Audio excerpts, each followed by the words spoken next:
जय श्री राम। बहुत स्वागत है आपका आपके अपने खास कार्यक्रम मानस ज्योतिष ज्ञान में। मैं हूं आपके साथ आचार्य राज मिश्रा।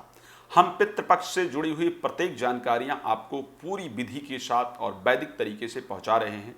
आप लोग इस जानकारी से लाभ प्राप्त कर पाएंगे, ये हमारी आशा है। आप लोगों का कार्य है कि आप लोग इसको लोगों को भेजते रहें ताकि लोग भी लाभ को प्राप्त कर पाएं। लोग कहते हैं, ये प्रश्न आजकल उठता है कि श्राद्ध आखिर क्यों करते हैं, श्राद्ध क्यों करते हैं। ये एक बहुत बड़ा विषय उठता है कि हम श्राद्ध आखिर क्यों करते हैं।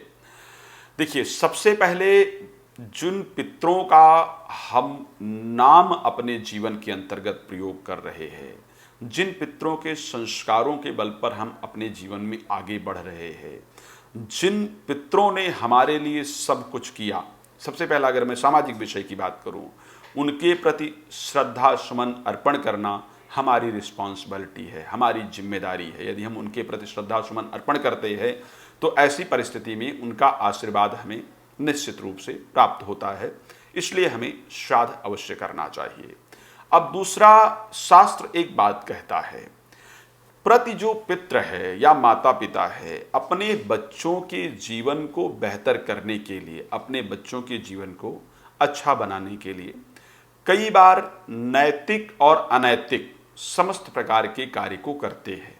कई बार माता पिता ऐसे कार्य भी करते हैं कि हमारे बच्चों का भविष्य बेहतर हो, दूसरे का उससे अहित हो लेकिन मेरे बच्चे का भविष्य बेहतर हो, उसमें भी कई बार प्रयास करते हैं, यानी अपने संतान के लिए सब कुछ करते हैं।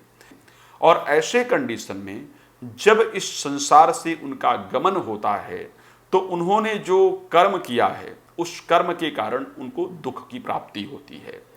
अच्छा कर्म किया है तो पितृलोक को प्राप्त होते हैं या देवलोक को प्राप्त होते हैं। खराब कर्म किया है तो ऐसी परिस्थिति के अंतर उनको प्रेता योनि इत्यादि की भी प्राप्ति होती है या पशु योनि इत्यादि की भी प्राप्ति होती है। अगर कारणवश उनका जो कर्म है वो खराब है, दुर्गतिपूर्ण है, तो जब वो उनसे पूछा जाता है कि आपने जो ये कर्म किया वो किसके लिए किया, तो वो कहते हैं कि मैंने अपने वंशज के लिए किया ताकि मेरे पुत्र, मेरे पौत्र जो हैं उनका जीवन बेहतर हो। तो कहते हैं चलिए ठीक है, देखते हैं कि आपके वंशज आपके प्रति कितनी श्रद्धा रखते हैं कि जब हम श्राद्ध करते हैं तो यदि हमारे पितृ देवलोक के अंतर्गत होते हैं तो उनको अमृत रूप में हमारे द्वारा किया गया श्राद्ध जो है वो प्राप्त होता है।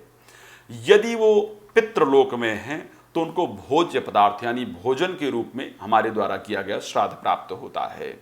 और यदि वो पशु इत्यादि योनि में हैं तो उनको तृण के रूप में, घास के रूप में हमारे द्वारा किया गया श्राद्ध प्राप्त होता है। और यदि वो प्रेता योनि में हैं तो उनको रुधिर के रूप में हमारे द्वारा किया गया श्राद्ध प्राप्त होता है। अब आखिर हमें इसमें क्या लाभ है?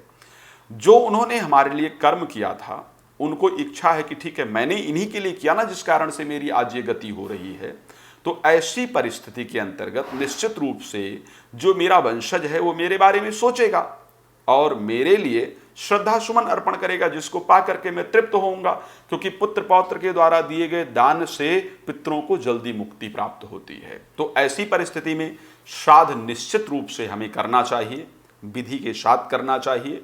इसमें पितरों को संतुष्ट करके हमारा अपना खुद का लाभ होता है, जिससे हमारा जीवन बेहतर होता है। तो सभी लोग श्रद्धा से अपने पितरों को श्रद्धा सुमन जरूर अर्पण करें।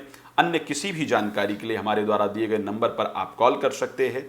उसके साथ पितृदोष निवारण का यज्ञ हर बार की तरह इस बार भी किया जा रहा है, तो आप अपना डिटेल्स नोट करा करके पितृदोष निवारण यज्ञ से अपने पितरों को शांति प्रदान कर सकते हैं। जय श्री राम। बहुत धन्यवाद।